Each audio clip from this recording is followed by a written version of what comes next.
प्यारे बहनों और भाइयों, एक बड़ा परिवार था और उस परिवार में बुजुर्ग माता पिता, उनका जवान बेटा, बहू, उनके बच्चे और बहू के माता पिता, ये सब एक साथ एक घर में रहते थे। और बेटा अपने माता पिता एवं सास ससुर का बड़ा ख्याल रखता था और बहू भी उसी प्रकार अपने माता पिता एवं सास ससुर का बड़ा सम्मान करती थी, निरंतर उनकी सेवा करती थी। और उनके दो बच्चे थे, वो भी अपने दादा दादी, नाना नानी से बड़े ही प्रेम से रहा करते थे।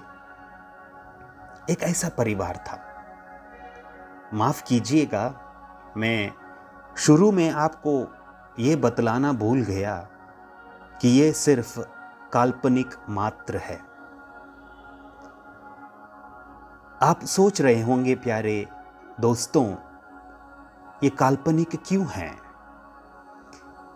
आजकल के समाज में हम देखते हैं ऐसा परिवार कहाँ मिलता है हमें देखने के लिए, जहाँ पर दादा दादी, नाना नानी अपने पोते पोतियों के साथ बैठकर हंसी मजाक करना, उनके साथ चलना, उनके साथ खेलना, उनको पीठ पर, उनके कंधों पर बिठाना, ये सब अब दिखाई नहीं पड़ता। ऐसा लग रहा है कि ये बड़ा इतिहास है जो हम सुन रहे हैं। परिवार अपने आप में एक छोटा संसार है और यह परिवार समाज का एक बहुत बड़ा अंग है। प्यारे दोस्तों, यदि समाज को दीमक लग जाए तो एक अच्छे परिवार की स्थापना करते हुए उस समाज को, उस बिगड़े हुए समाज को हम सुधार सकते हैं। लेकिन यदि परिवार में ही दीमक लग जाए तो क्या किया जाएगा? किस प्रकार उस परिवार को स्थापित किया जाएगा? किस प्रकार समाज को सुधारा जाएगा? मेरे ख्याल से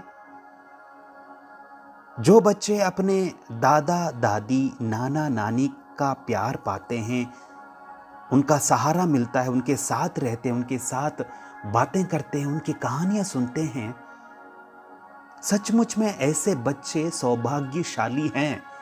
वो अपने आप में उनको आशीर्वाद मिला है अपने दादा दादी, नाना नानी के रूप में।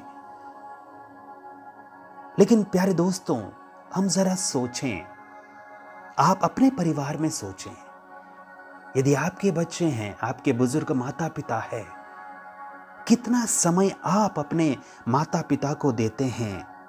कितना समय आपके बच्चे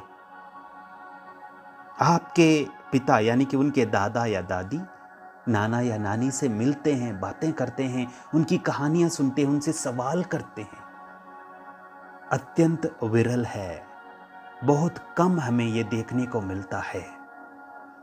लेकिन प्यारे दोस्तों, हमें यह नहीं भूलना चाहिए, अभी आप जवान माता पिता है और आपके बच्चे अभी छोटे हैं, लेकिन जब आपके बच्चे बड़े हो जाएंगे, आप भी एक ना एक दिन दादा दादी, नाना नानी बन जाएंगे। और उस समय यदि आपके पोता पोती, आपके बच्चों के बच्चे आपका सम्मान नहीं करेंगे, आपके साथ बातें नहीं करेंगे, आपसे कहानियां नहीं सुनेंगे, तो एक पल के लिए आप सोच कर देखिए कि आपकी हालत कैसी होगी उस समय। यदि ऐसी परिस्थिति का आपको सामना करना पड़े, मैं ईश्वर से दुआ करता हूं कि किसी को भी ऐसी परिस्थिति, ऐसा माहौल देखने को ना मिले। लेकिन मान लीजिए यदि आपके साथ भी वैसा ही होता है, तो आपकी दशा, आपका मनोभाव किस प्रकार का होगा? किसी ने सच कहा है, 16-60 हो सकता है, यानी कि 16 साल की उम्र आगे बढ़ते बढ़ते 60 हो सकती है, लेकिन 60 कभी 16 नहीं होता है।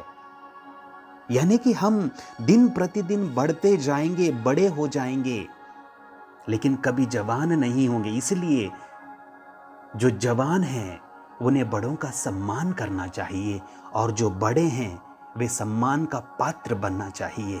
ये दोनों बहुत ही ज़रूरत है। सम्मान देना और सम्मान पाने के लायक होना, यानी कि दोनों तरफ से जब ये सोच मिलती है तभी एक सुंदर प्यारे से परिवार की कल्पना और स्थापना हम कर सकते हैं। प्यारे भाई और बहनों, जब आप अपने घर में या कमरे में जाते हैं तो वहां पर आप देखते हैं लकड़ी की कुर्सी या पलंग पर जब आप बैठते हैं तो उस समय जरा सोचिए, जिस पेड़ को काटकर वो कुर्सी या वो पलंग बनाया है, जब भी आप ऐसी कुर्सी पर या पलंग पर बैठते हैं, विश्राम करते हैं, जरा उस पेड़ के बारे में सोचिए। काटने से पहले वो पेड़ ने ना जाने कितने लोगों को छाया दी होगी, उस पेड़ ने कितने फूल फल दिए होंगे, उस पेड़ की डालियों पर कितने पक्षियों ने बसेरा, अपना घर, घोंसला बनाया होगा। और ये सब होने के बाद, पेड़ कटने के बाद भी वो हमारे लिए आराम की, हमारे लिए सुविधा की एक सामग्री बन गई है। हमारे बुजुर्ग, हमारे परिवार, अपने दादा दादी, नाना नानी, अपने जीवन में उन्होंने बहुत कुछ त्याग किया है, बहुत कुछ खोया है उन्होंने। लेकिन आज जब जीवन के ऐसे पड़ाव पर हैं वे, जब अपने आप में वो कुछ नहीं कर सकते हैं, तो हमें उनके बच्चों को और उनके पोते पोतियों को भी हमें समझाना है कि अपने दादा दादी का, अपने नाना नानी का सम्मान करो, उनसे बातें करो, उनसे कहानियां पूछो, सुनो, सवाल करो। यदि हर परिवार अपने घर में रहते बुजुर्ग माता पिता का सम्मान करेंगे, उनको त्याग के बारे में स्मरण करेंगे, तो मैं ये दावे के साथ कह सकता हूं प्यारे दोस्तों कि हमारा हर एक का परिवार स्वर्ग से सुंदर बन जाएगा।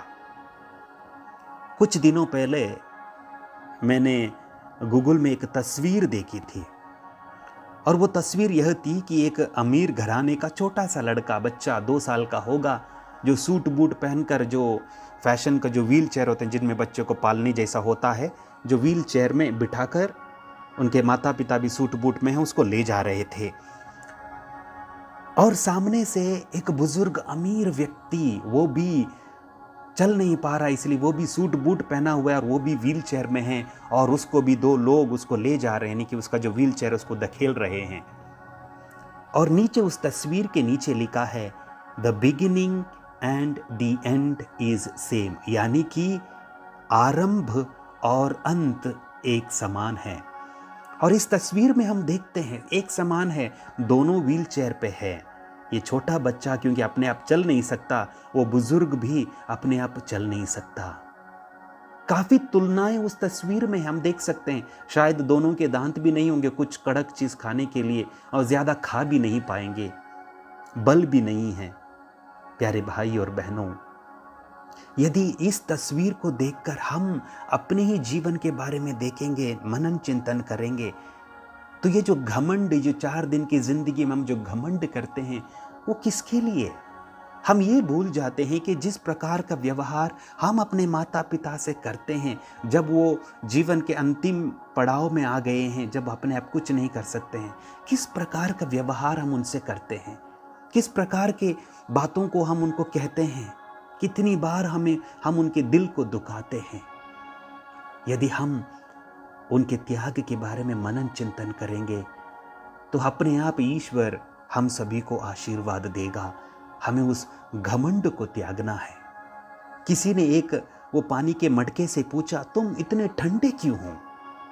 और मटके ने मुस्कुराते हुए कहा, मेरा भूतकाल भी मिट्टी है, मेरा भविष्य भी मिट्टी है। ये जो 4 दिन की मेरी जिंदगी है, उसमें गर्म होके मैं क्या करूं? प्यारे दोस्तों, आपकी मेरी जिंदगी कितनी है हम नहीं जानते, लेकिन ये सच है कि हम सभी 4 दिन के मेहमान हैं इस दुनिया में।